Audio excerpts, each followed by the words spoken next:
Let's start. And good morning. It's a pleasure to be here to moderate the session 1.5, expanding the scope of forest education, fostering a more integrating and holistic approach. This is Beatriz Águeda. I am currently head of business development at Forest Technologies, an innovative SMI working to bring anything new to forestry. And I also be associate professor at the University of Valladolid here in Spain. I have a PhD on forestry, and my research experience focuses on non-timber forest products, especially mushrooms and truffles. And I also teach in the agroenergy engineering and forestry engineering university degrees. The first thing I would like to do is to thank to the organizers, FAO, and especially to Jose Carlos Martinez and Pilar Balbuena for their invitation to participate here in this session of that interesting conference. Being here today is an opportunity to claim that forestry education does not only refer to university education.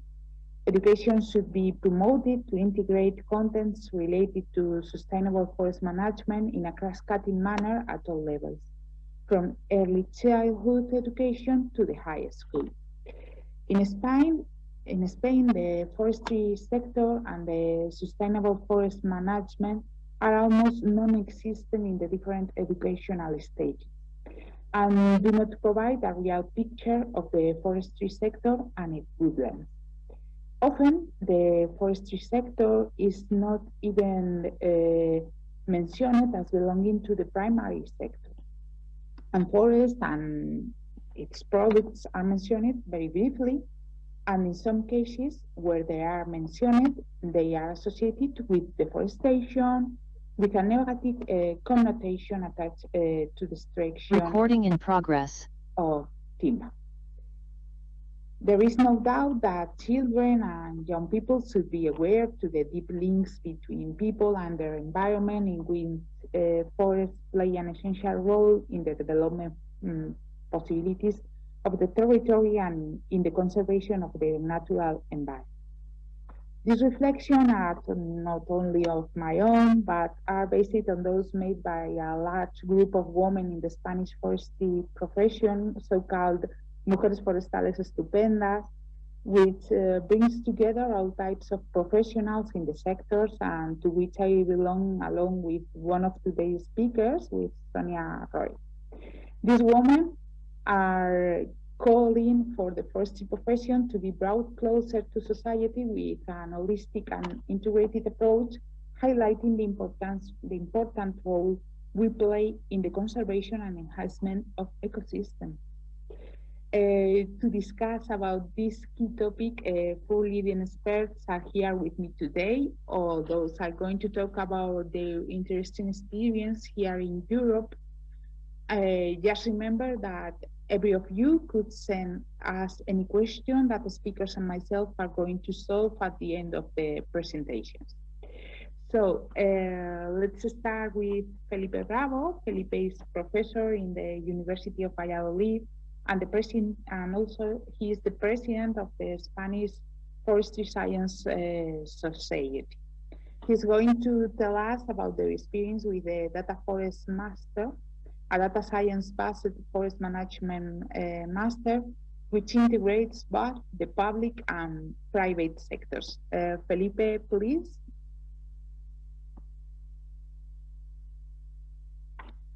I don't know.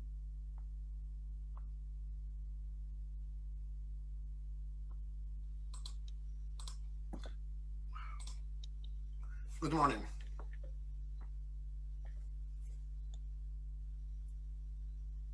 So I have a presentation. I don't know if it's possible to share.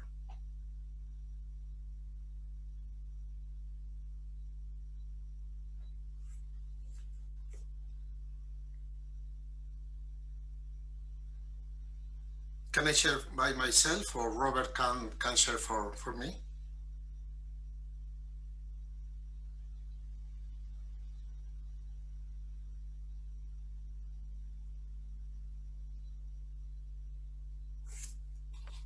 Hi, Felipe. It's Emma here from FAO. So we're just trying to currently make you co-host temporarily along with ITTO. So please bear with while we make those modifications. If you have someone else in your team that could share the slides, that could also be a really great idea just for the timings. Thank you. So I mean, I can share, and if not, I told and Robert that they have representation. Can I share by myself? Can I do? So we just have to make those changes for you, but our AV team are currently working on that, so you should get that imminently. Now you can share the screen, please. Okay. Thanks, Mauricio.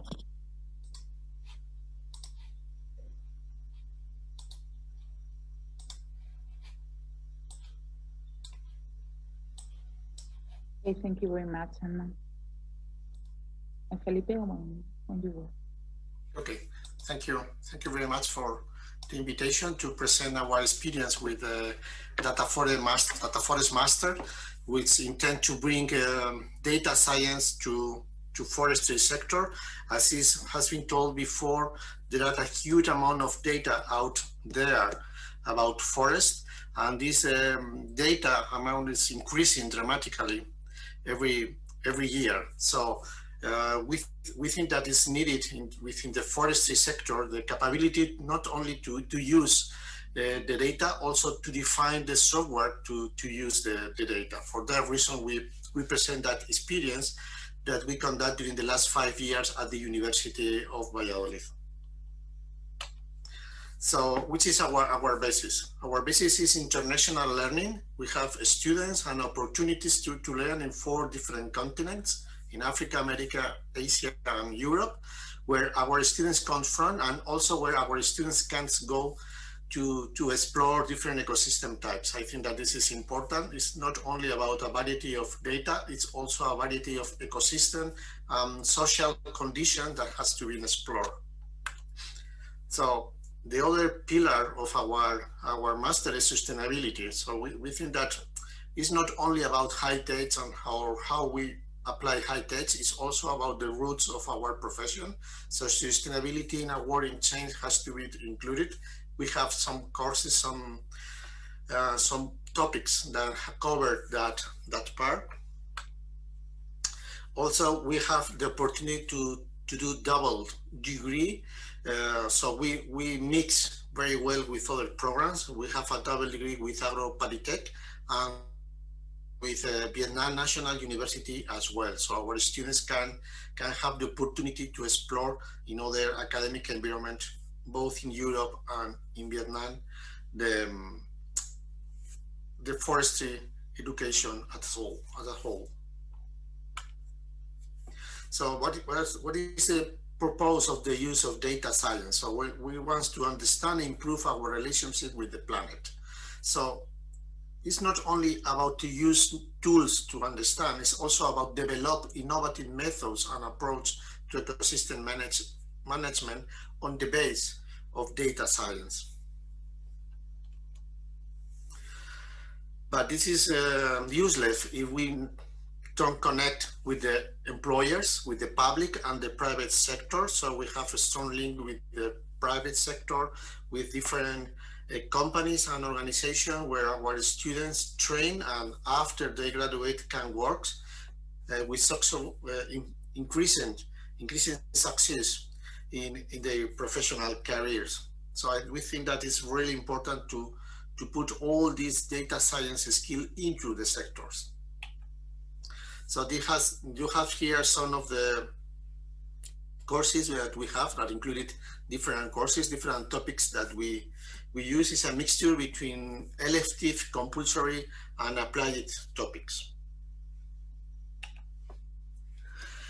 We also participate in different networks, or we try to interlink our activity with different actors. In that case, with the Digital Innovation Hub. The Digital Innovation Hub are initiatives from the European Commission, bringing the digital innovation, the digital transformation to different sectors. In our case, we participate in the Digital Innovation Hub on livestock, environment, agriculture, and forest, and we are active members of that Digital Innovation Hub on the benefits of our students and the opportunities for them to be employees or to develop business in that sector. Finally, we integrate with cutting-edge company out of our sector. Now we are developing this new initiative that is called a Smart Global Ecosystem that we developed jointly with the company Singular. Singular is a Spanish multinational company with workplaces in Europe, America, Northern America, Southern America, Mexico, Boston, and also Chile, Santiago de Chile, but also in Asia, in Singapore. And our work with them is to develop artificial intelligence methods from the environmental data to promote sustainability. Now we are working on the detection of hot and cold spot for carbon sequestration in forests across the globe. So there you can see different alternatives. I invite you to visit our testimonial area where you can see what the students or employers talk about our program and how the program is the opportunity to open new scope for our graduate. Thank you very much. Thank you very much, Felipe. I think that a forest master represents a disruptive approach, very close to the needs of today's forestry companies, that we demand a lot of profiles, more on big data than in traditional forestry contents. I would like to remember that if you have any question for him, you can let us know by using the chat and we will solve it at the end of the session. Now it is the turn for Guillem Canaleta from Pau Costa Foundation here in Spain, where he oversees project management and environmental education. The Pau Costa Foundation is a non-profit organization that facilitates the encounter between researchers, emergency services, and civil society. They focus on the prevention, management of forest fires and major emergencies with the aim of disseminating knowledge and making tangible projects that serve both for the forest fire community and society. He will present the need of education to talk about forestry, the impact of forestry on society, and how foresters must need to acquire new skills to integrate trends. Guillem, the floor is yours.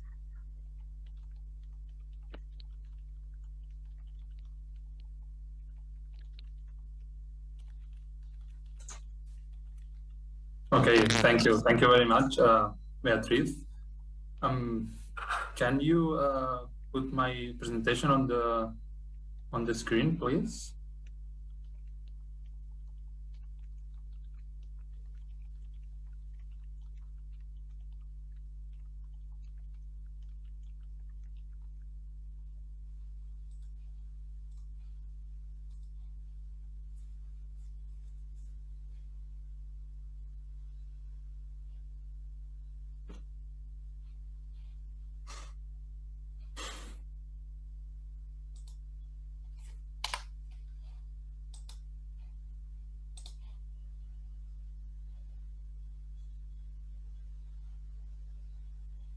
Okay, thank you. Okay, so hello everybody. My name is Guillem Canaleta and I am an environmentalist working at Pau Costa Foundation. For those who do not know Pau Costa Foundation, we are a non-profit organization working mainly in wildfire risk management and fire ecology. Okay, and one of the actions that we have been implementing since the beginning in 2011 is to raise wildfire risk awareness and education strategies among children. And so in the next few minutes, I will be presenting the lessons learned after several years of implementation of a forest fire educational program called ITTO. Okay, so please, next slide. So first of all, I would like to give you just a brief introduction of wildfire risk and our approach on that with kids. Okay, wildfire risk can be is formed mainly of these different drivers that you see here in the screen, drivers or components. You can see that some of them are landscape related, like fuel loads, land management, forest conditions, or topography. But we also have the society component, the relationship with people, with ecosystems, and also a component related to weather and climate change. So in that sense, we have built a speech addressed to kids that is mainly based on 3 components or 3 main points that are that we work on we are based in Spain, so we mainly work in Spain and Mediterranean countries, and we know that those countries and those ecosystems have been modified, okay, for the human being. So they are the result of course, natural processes, but natural processes with the interaction of anthropic actions. Then we also want to refocus the effort from the ignition to propagation. Okay, we know that we will always have ignitions. Okay, it doesn't matter if they are intentional accidents or natural ignitions. And the problem here is how we have the landscape. Okay, if we have a managed landscape, fires won't have too many potential of propagation. So that's why we try to put the focus on propagation, not the ignition. And then we also try to see fire as a natural disturbance of the Mediterranean basin. Our landscape is here because it has suffered different wildfires, and we don't have this landscape without, and we could not understand this landscape without fires. Next one, please. So from this approach, we have built a set of objectives to educate kids in that sense. Okay, the first one is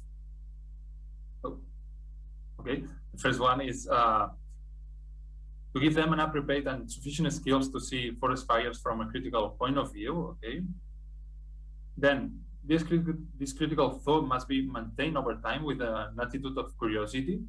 Okay, so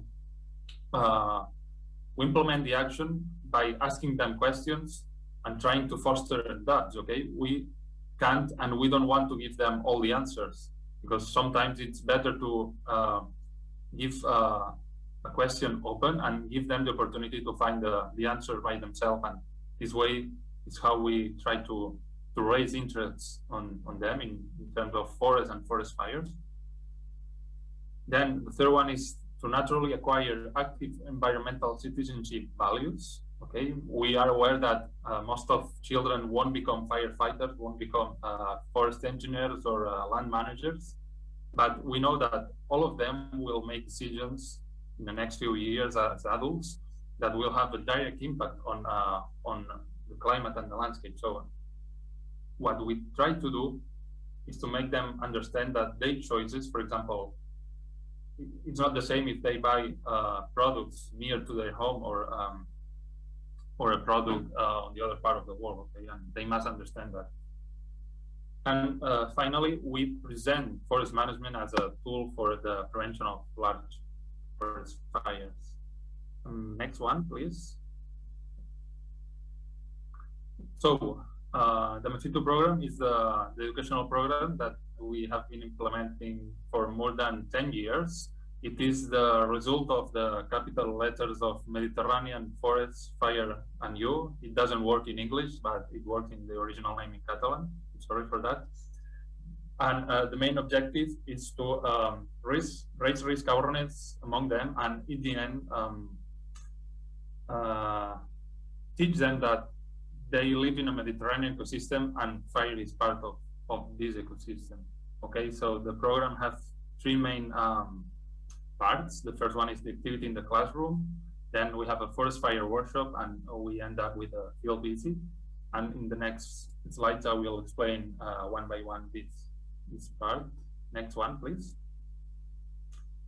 So we start with the classroom activity. Here you can find some of the lessons learned after several years of implementation. We have seen that we must adapt the speech to the context and age of the children. It's not the same in a school located in a rural area than in a school located in the middle of a large metropolitan area. Then we have seen that it's a very good point to start the classroom activity by asking them, on the one hand, what do they know on forest fires, and what do they want to learn on forest fires? Why? Because this way we set a baseline, because we know what they already know, and we also engage them from the beginning, and we make them actively participate in the activity. We want them to participate, not just to listen us.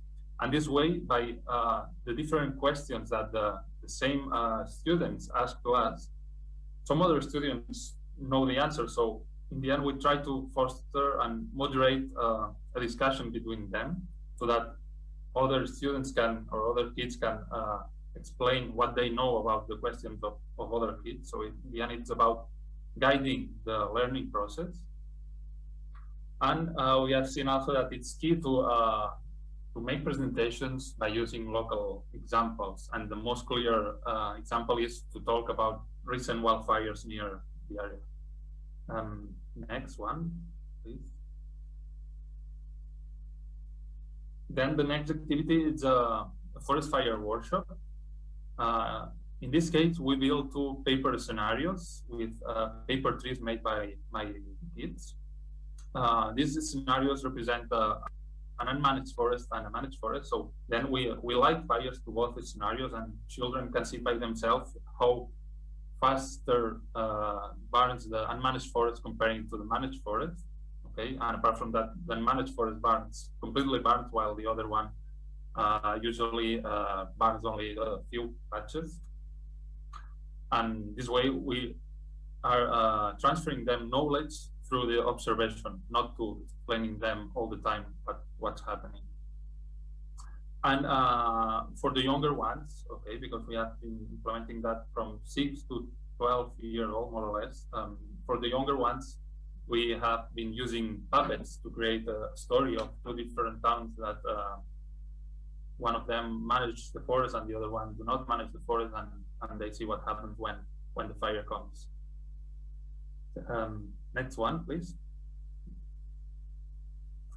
And finally, the session ends up with a field visit. We always try to take advantage of the school surroundings, and we try to visit interesting sites like recent fires, water points, fuel breaks, or any other infrastructure that could help us to reinforce the speech that has been done in the class and with the workshop. Then we also try to liaise with local actors. Usually we call forest volunteers of the area or firefighters of the city to join us in the field visit, so that they can explain them their activity, and they show them their equipment. Kids can use the equipment, as you see in the image. And we also invite shepherds when possible, in order to explain them how important it is to buy local products that help to manage their forest. Then some recent activities that we have been implementing during field visits is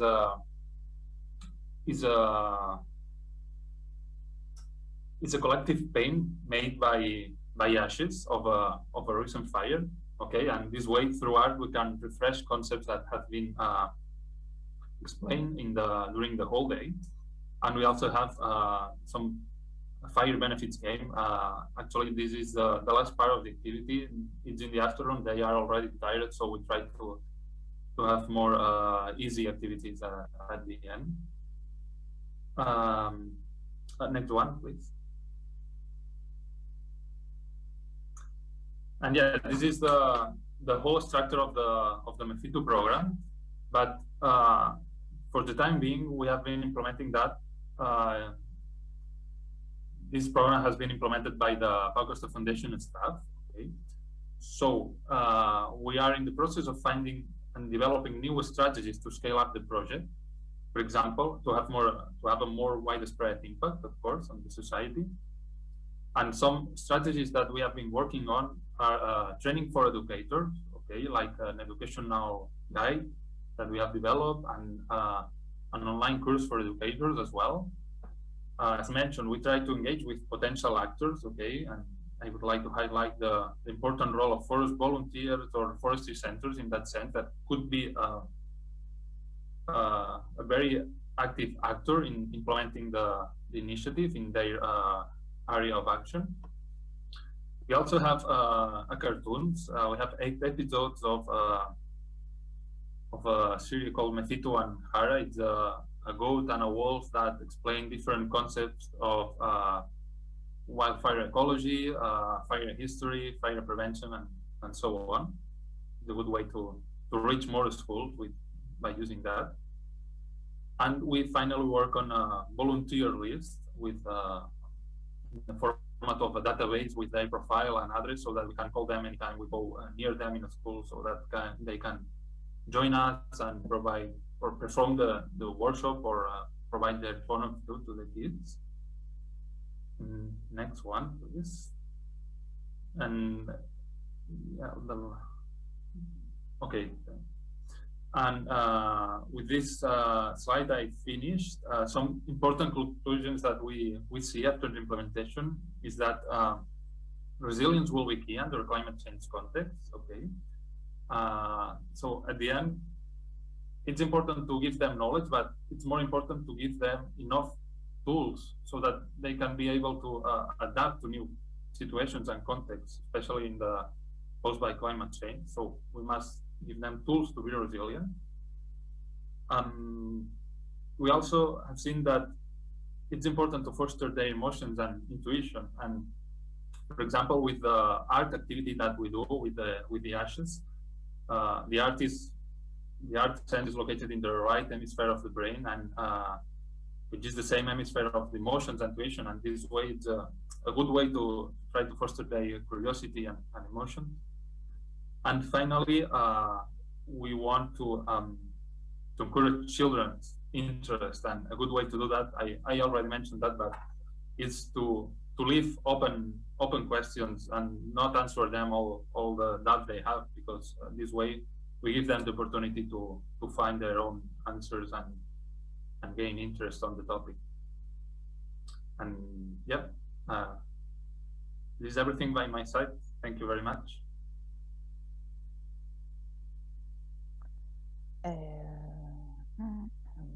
Thank you very much to you, Guillem. After see you, I have the open question that is going to me time and go, that the productive side of the forest is lost here in Europe, and it's very difficult to speak in the early childhood, in the schools and in the secondary school with the children and the young people about the how interesting is to have the forest products. You have speak about the shepherds and this thing that the sheep come from the forest that sometimes here in Europe is not easy to transmit. So thank you very much. It has been very, very interesting. And now we are joined by Sonia Roig. Sonia teaches about silviculture and coordinates the PhD programs in the Universidad Politécnica de Madrid here in Spain. She will talk about her experience in promoting interaction between universities to achieve a more comprehensive education for students. Sonia, the floor is yours. Okay, thank you. I have this, I don't know if my presentation is also ready charged, or I should share my screen. So I don't know if I have to do it. Please tell me. I don't know if ITTO or Roger has my presentation. Okay, I wait for instructions. Okay. I think I can share. Okay. Now you can see my screen, I think. Okay. Okay. Oh, perfect. Thank you, Sonia. Thank you. Let me see. Well, thank you very much. As other colleagues have said, I had to thanks to FAO and all the organizers of this session to invite me. and to give me this time to share some ideas, and especially to learn from other colleagues, because I also have some questions about such interesting initiatives and experiences that Felipe and Guillem has already shown and exposed. So I would like to dedicate some minutes to talk about this experience of sharing experiences in between universities, but I think I will give some other ideas that are all around these sessions about the image of foresters at the society and the need of having a wide view of our profession and what we are doing today. And thank you for your presentation, Beatriz, especially about this network of women that you said before, the Mujeres Forestales Estupendas. I don't know if people understand estupenda, that means great and wonderful women in forestry. And we are both part of this group that is working in the same idea of we are talking today. Okay. I don't. This idea, I heard it in the previous session, and I'm sure that you have been talking about that. Is the negative image that we have at society, and this image is the one who is dealing or coming to our future students at students at the university, or students in primary or secondary levels.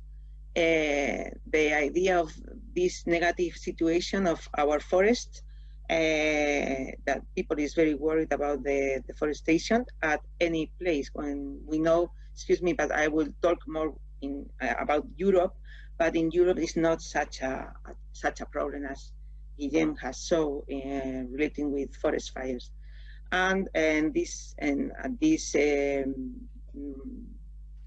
consultation that last year the European Commission did, the worry of the people, the issue that they have is also about the poor forest and land management practices, or the day by day the work of the foresters. No? So our image is very alarming, and in this case. But I think we are sure that the role of the forestry professional has changed. I mean, maybe has changed a lot in the last year, or maybe it's not changing so much, because the worry about sustainability of our productions and the economic and especially environmental. Lo streaming, noi pensiamo di stopparlo o lo lasciamo andare? Okay, thank you.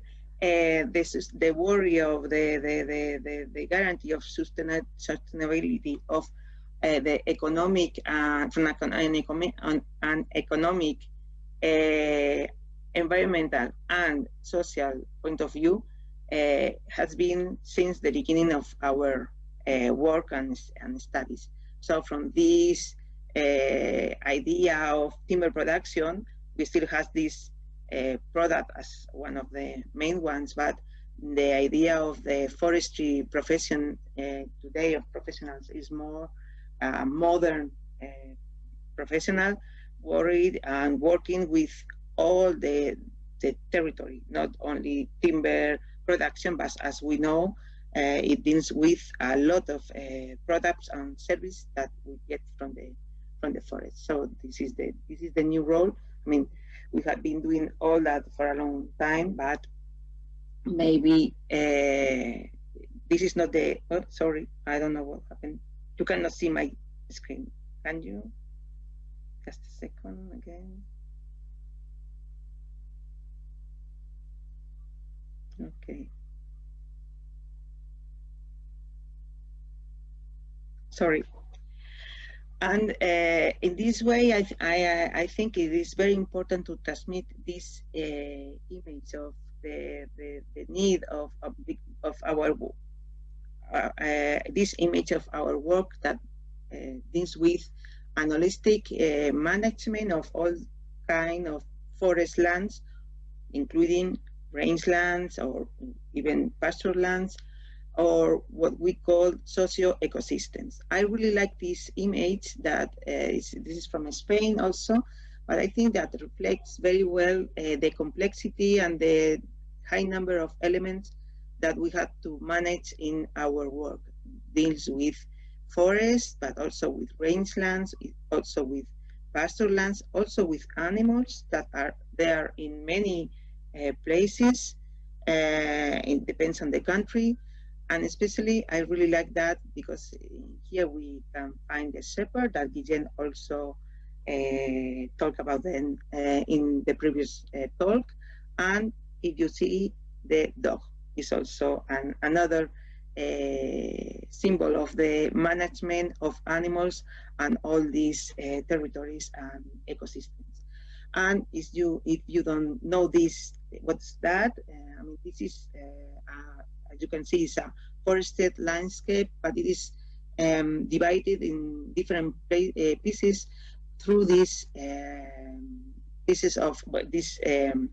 These are the vías pecuarias that will be the ways for the livestock to move in the extensive livestock production. But this is a very effective way of having a mosaic landscape, mosaic-like landscape that is very useful for management and also management of risks, as you can see here, as Guillem also talked about forest fires. And in this landscape, in these socio-ecosystems, is where we have to work and make clear to the society that we are not working just for forest production and even not for timber production, but also we are managing risks or very important everyday species and habitat conservation. Especially when I talk through my experience in Europe, but this is one of our priorities for forest management. The guarantee of the conservation of specific habitats, some of them of high interest in our lands. And managing that, this also means managing diversity and complexity. Excuse me, but there are also images from Spain, but this is our forest lands. And I guess you can translate this landscape to your countries or to your regional, to different regional zones. We are working in high mountains. This also, as it said, this is also in Spain, at the Pyrenees, at high mountains where you can find some trees, but most of the landscape is rangelands and pasture lands. We deal with forests, but also with very productive formation as pastures, and we work in arid or semi-arid climates and landscape as that one. That is the famous dehesa. And all that are forest lands in our country. And this is what I think I'm convinced we have to make people aware that what we are doing here, managing all this territory, managing animals also and people who is here. And just as a repository of the high diversity list of forest products that we have in plant products, animal products, or services products, that are all of them came from here. And just to give some ideas of what I was supposed to talk about, that it was about the different experiences to connect different education organization and also people and society, I brought some examples. One of them, I think we had to do an effort to do this networking at different scales, and I came with different examples in that way. This is example that it is being developed at the Universidad of Zaragoza here in Spain. We have been working with them through the Spanish Society for Pastors, and in there we have a good relationship with many other professionals, not only foresters, but also veterinary, as you can see here. And the point of union is the possibility of management of the territory with the use of livestock. And in this, it's a very good example and a very beautiful practice. These are some images from YouTube. You can find many other videos of these experiences, and the name is Un Hotel de 1000 Estrellas. That means 1,000 stars hotel. And this is a practical trip or skills with the students of veterinary studies that goes with transhumance shepherds during their trip from high mountains here in Spain to southern zones where animals spend the winter. And these are students that go all the way along these 400 kilometers with shepherds and knowing in their real life what means this movement of the animals, how these animals can modify the landscape, and the services, products, and goods and services that these animals are given or producing for the society. It is also a very good way to keep this contact with the producers, the shepherds, and they are very aware about the important role of these people in at the management of the territory, but also at, for example, one of the problems we have in Spain is the rural depopulation. At different scale, we have more some other examples. I know that I'm sure every university has their own program of change, students change, and this is also a very important skill or role of a very important issue for all the university organizations. As Erasmus Plus, you already know, I think it's key to assure this exchange of students, but also of professors and teachers. And at a national level, as a example, the Union of the Spanish University has this exchange system in between different Spanish university centers that can also be used, and it is also a way to facilitate the exchange of ideas, programs, especially with the students, but also with teachers. I think it's very important to get a group and networking in these issues of forestry education at an university level. And in other different levels would be we have other initiatives like this one, the building of building the European universities, and I would like to give the example of the ELISA, European University that is led by the Universidad Politécnica de Madrid, that also in Europe, but it is in the way of giving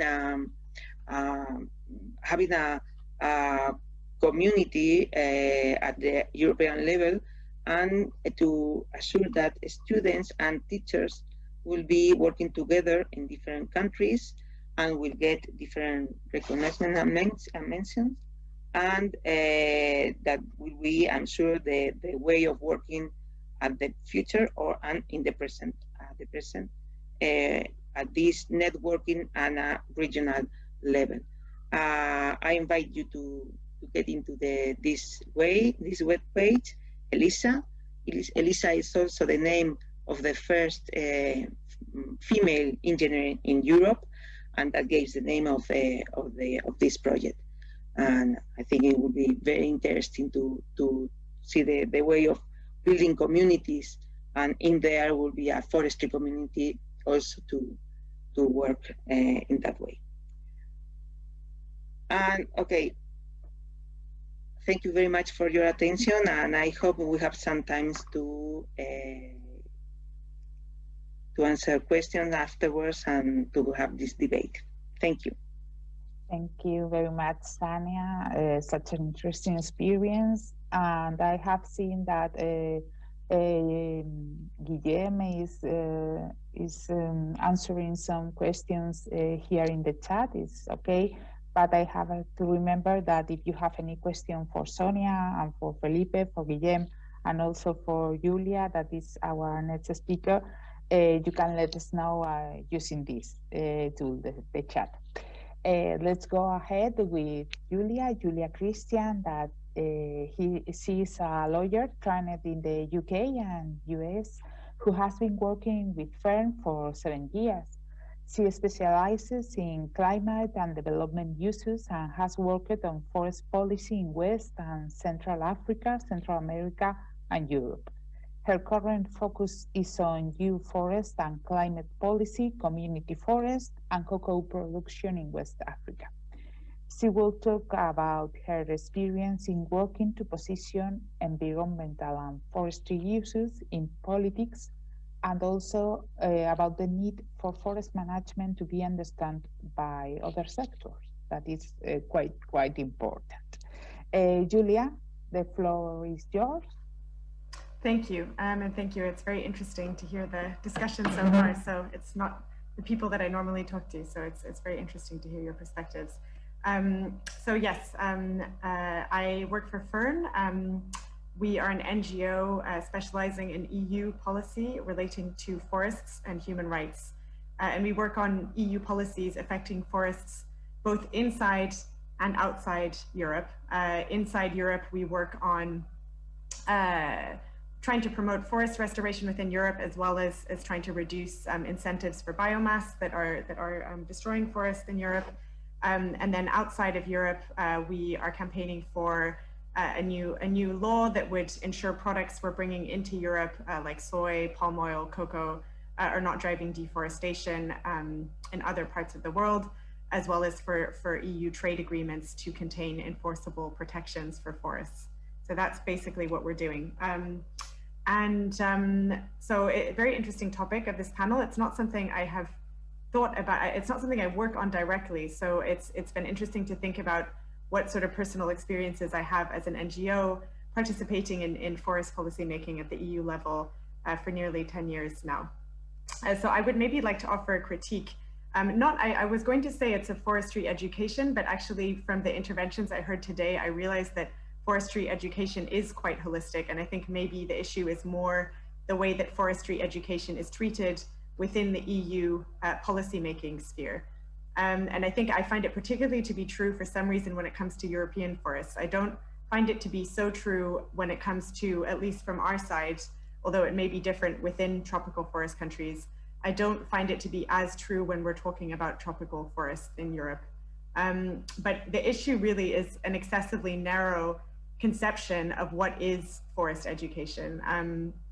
And in particular, our experience that forest policy making about European forests is very dominated by people who have formal education in forest management, and particularly logging, so professional foresters and people in the logging industry.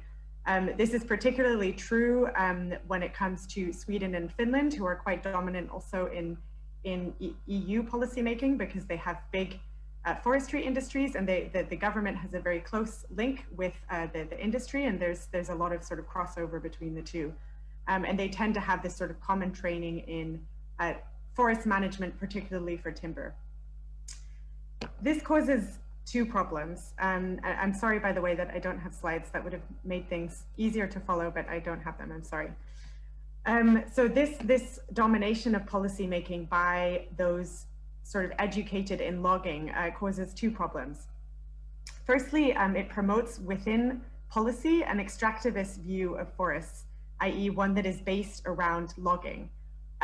In that sense, the value of forests gets seen in policy primarily for the value of the timber that they contain, rather than for the other functions that they play, for example, water or soil quality, or by home for other species, or even simply as an ecosystem in itself, independent of any function that we humans might see in it. And the promotion of this sort of extractivist model, you can see all over EU forest policy documents, the EU forest strategies in the past. You can see the fingerprints very clearly of those educated in sort of timber forest management. And it has led to an unsustainable management of forests in Europe. And this is maybe, I'll have to directly contradict the speaker before me. We're currently experiencing a decline in the European forest carbon sink, as well as in European forest biodiversity across the continent.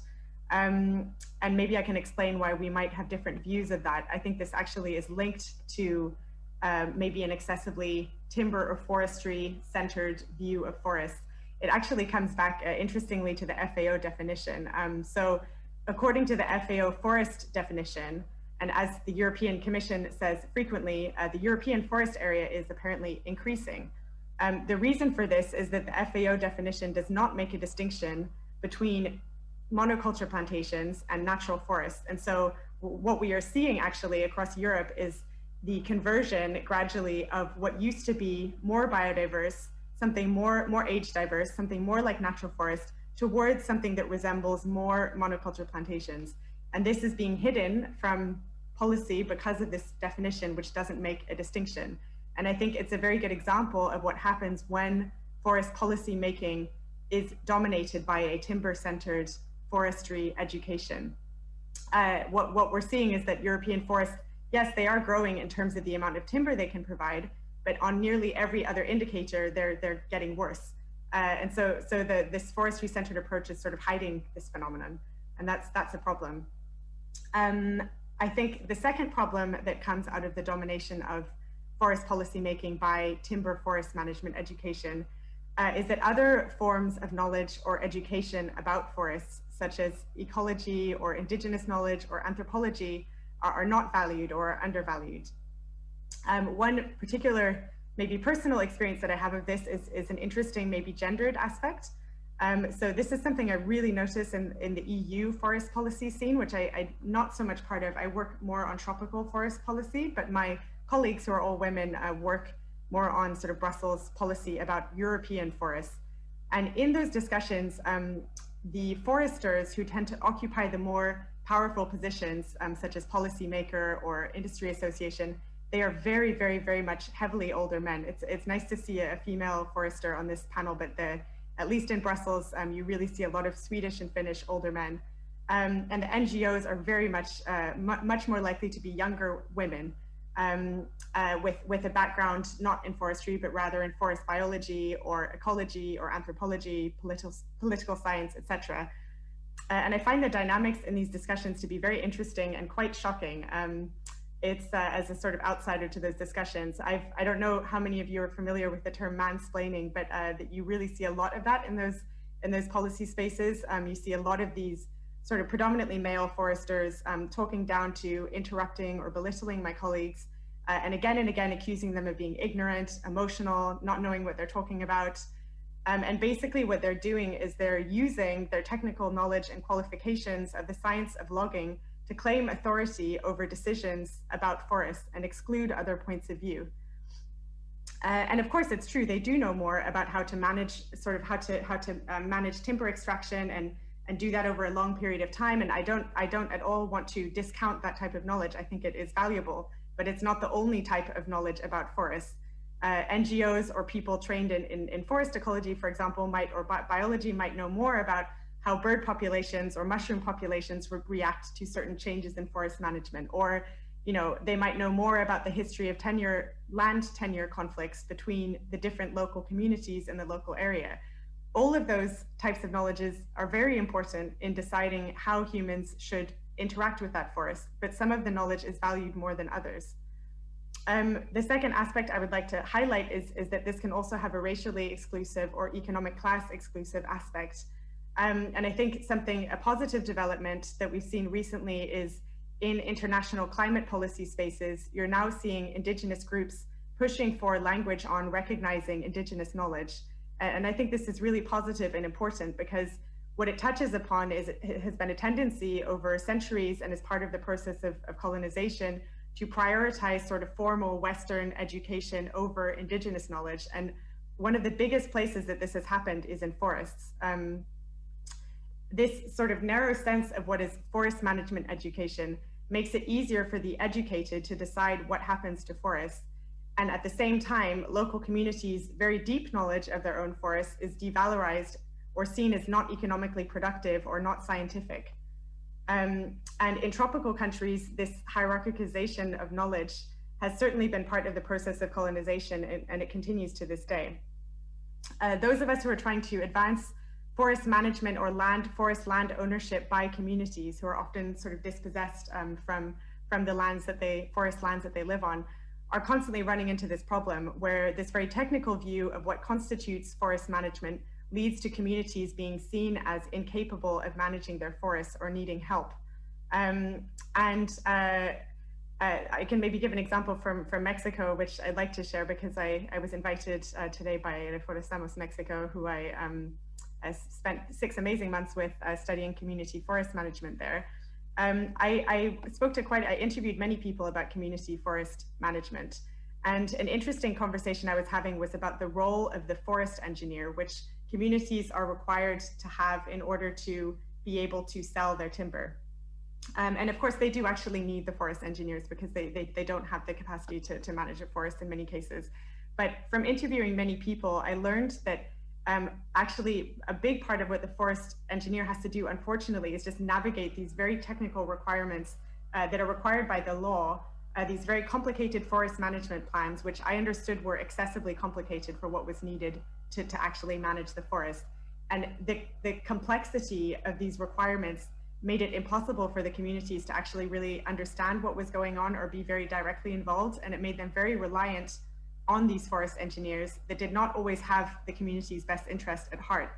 And what seemed to work better was when the forest engineer occasionally would be someone who had come from the community themselves and had trained themselves and had gone to university, and they were then able to sort of play this technical role, but at the same time keeping other values and interests in mind than just, extracting the timber. You really see this in a lot of countries, in Liberia and Cameroon, where they have community forests. There's this sort of, in Cameroon, I've even heard someone say that the excessively complex, nature of steps that communities must take to be able to license their forests and sell their timber was maybe even deliberately complex because it would allow opportunities for sort of rent seeking and money making from people at different stage and make it harder for there to be transparency in communities to know what was really going on. So technicalness can be used to hide corruption, and it can be used to make things less accessible. And in particular, it can really alienate local people and make it easier for others, particularly outsiders, often foreigners, to move in. And as NGOs, we are really often engaged in this sort of futile battle to try to train communities to comply with these technical requirements that are almost impossible to do.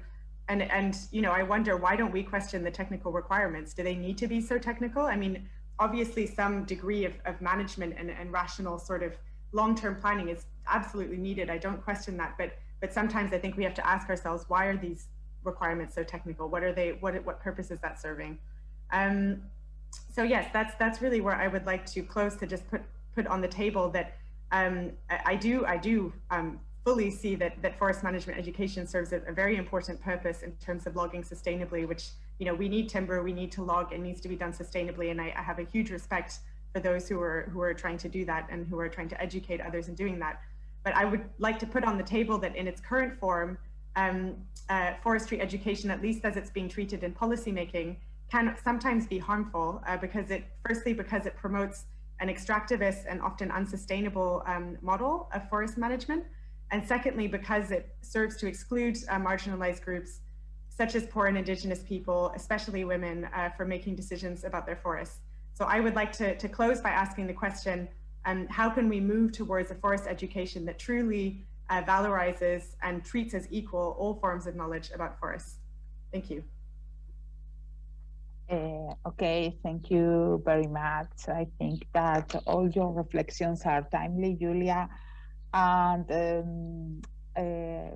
I think that here in the chat, people is speaking about the necessity to have a more holistic approach to forestry in all the aspects of society, not only in school and education, but also in politics and other society aspects. And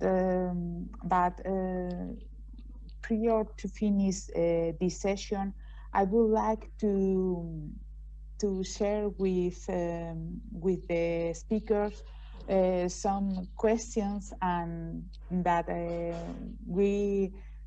are going to reinforce all the message here in this session.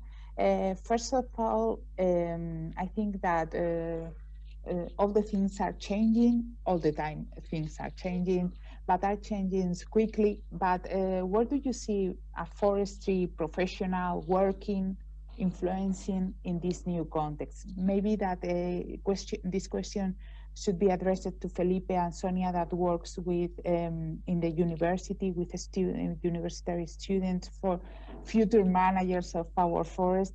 What do you think about Felipe, Sonia? Felipe? No, Sonia. Okay. No, you were muted, but now we can hear you. Okay, thank you. I couldn't talk. Well, just an idea. Just some short answer. And first of all, Julia, I would like to answer to your observation. When I was just giving an example of the idea that people think, our society thinks, that deforestation is the main problem, the priority problem in the whole world. I was not talking about the whole world, but in Europe, deforestation is not the main problem. And of course, my experience came from the Mediterranean zone, and especially in Spain, of course. And our problem now is not plantation or is not deforestation. Our real problem is, as Guillem has said, is the different risks that we have to deal with, especially forest fires and pest diseases, and also climate change, of course. So, but forest fires came from the accumulation of biomass in our forest, and that came with the lack of traditional harvesting or traditional agriculture and livestock breeding. So all this biomass that we are not harvesting, it is growing at our forest. So at least at this region, plantation are not the problem, but this idea of deforestation is the main problem, or forest has not much management, or the management of the forest is their objective is timber production. This idea, I can find it in my students that have already selected the forestry students, so the studies. So but I had to say that most of my students came from Madrid, a big city, so they are not so linked to the territory. That this is a real problem.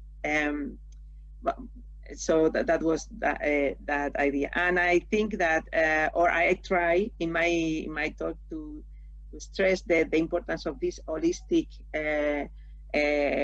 approach to the forestry and to manage of forest lands, I can say. And in this way, I agree also with Julia about the importance of the indigenous knowledge. But in our latitude, in our countries, the indigenous knowledge came from the traditional knowledge. I mean, people who has been working in these territories for a long time. Maybe if they are not such an idea of indigenous. And this is also a drama for us, to lose this knowledge that came from this traditional way of doing things, especially in common lands, because it's also very common to find these communals, the common lands that the community is managing and guaranteeing, again, the sustainability of the economic, especially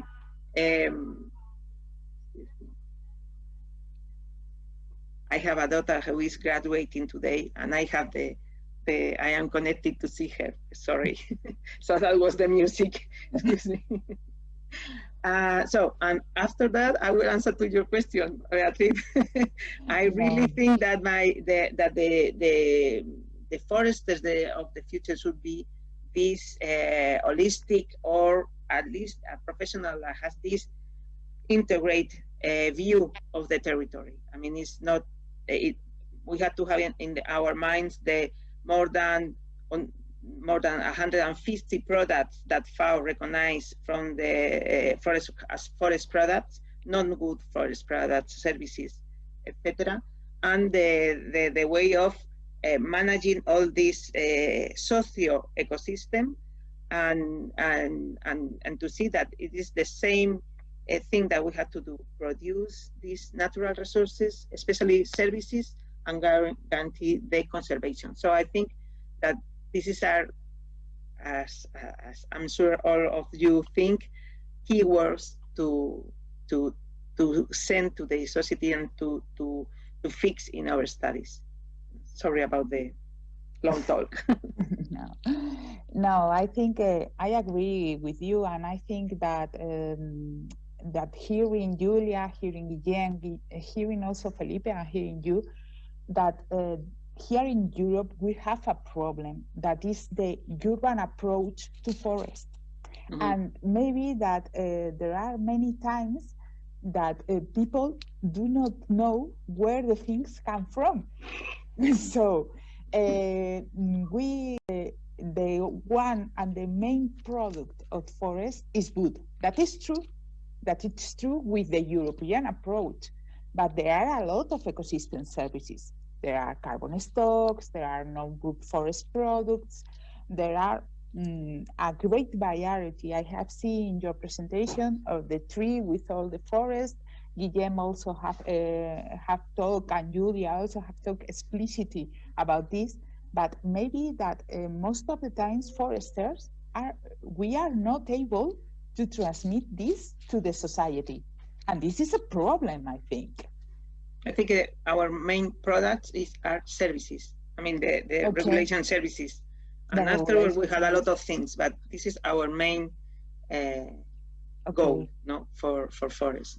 And just a second, it is very difficult to generalize, to make a generalization of problems, because every of us has a vision, and we know and an experience, and we know what is happening in some places in the world, and so it is very difficult. Maybe even talking about deforestation, it is so different at every locality or region is very difficult. But well, just Julia.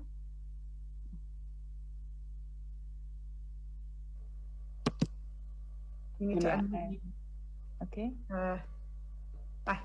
There we go. I need to speak. Okay. Yes, no, I mean, I think it's important to be clear that, you know, the situation in Europe is very diverse. Different regions are facing very, very different problems. I think you know, some places like Romania are actually experiencing deforestation. A lot of parts of Europe are experiencing forest degradation because of partly excessive logging. Other parts, the main risk, like in the Mediterranean, I think is forest fires. You also have, you know, disease outbreaks, and so it's very diverse. But I think that's that's why it's important to have clear data so that we can see what's really going on. And the current data is not always so clear the way that it's officially generated. Okay, I don't know the opinion of Guillem.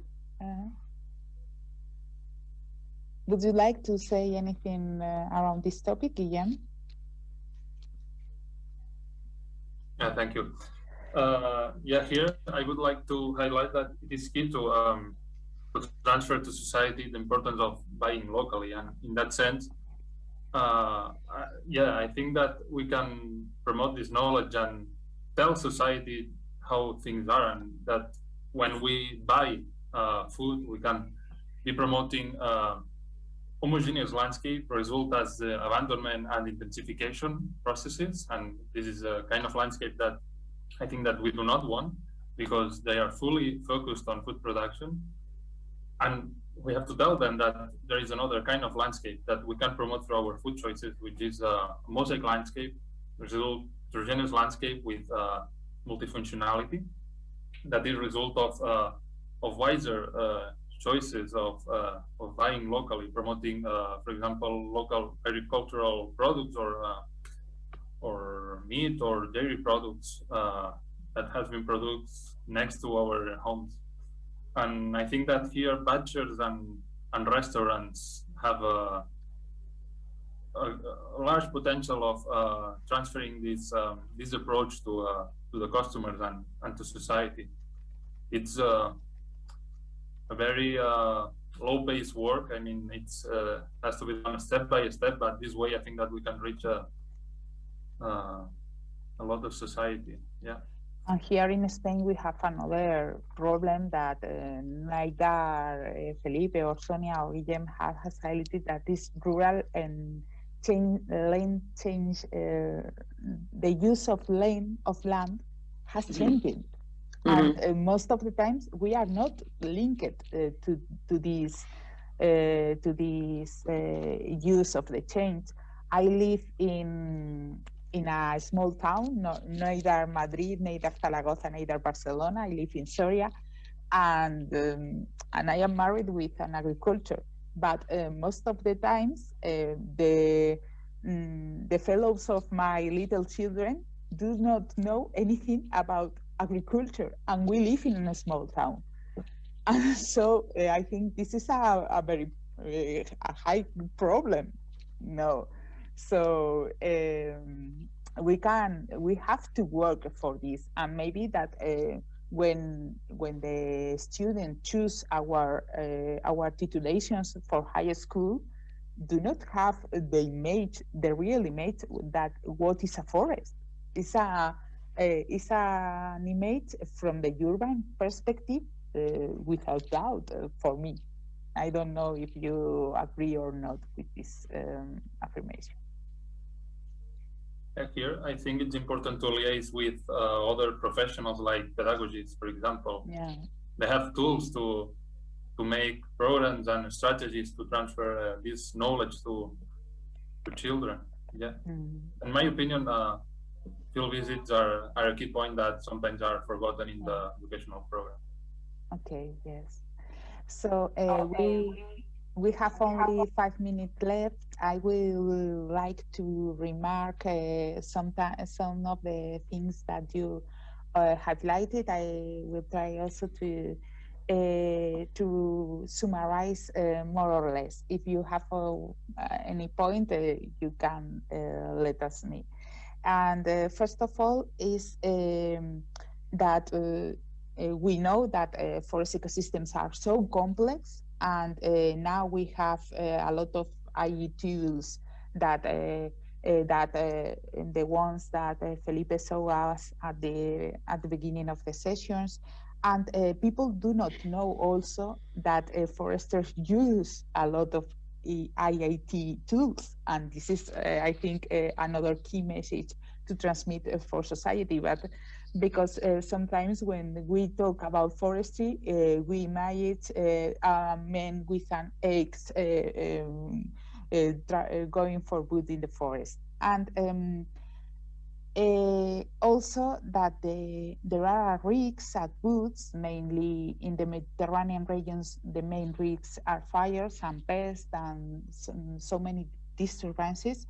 But there are also a lot of ecosystem services that becomes from forest and helps to maintain in a good way those forests. And that is very important to transmit at all levels of the society, to children, to politicians, to students, to all the society people, that there are a diversity of forests, a diversity of products that become from forests and ecosystem services, and also a diversity of managers that Julia has remarked. And I think that when I see my students here at the university, I see this diversity, and they are the future managers, and I think that we here are more or less rivals for the European parameters. And I think that is good and important. And only, I don't know if you have to, would like to point anything about this. So it's time to finish. I think that many issues have not been addressed, but what has become clear is that there is a need to include sustainable forest management content throughout all the stages of education and society.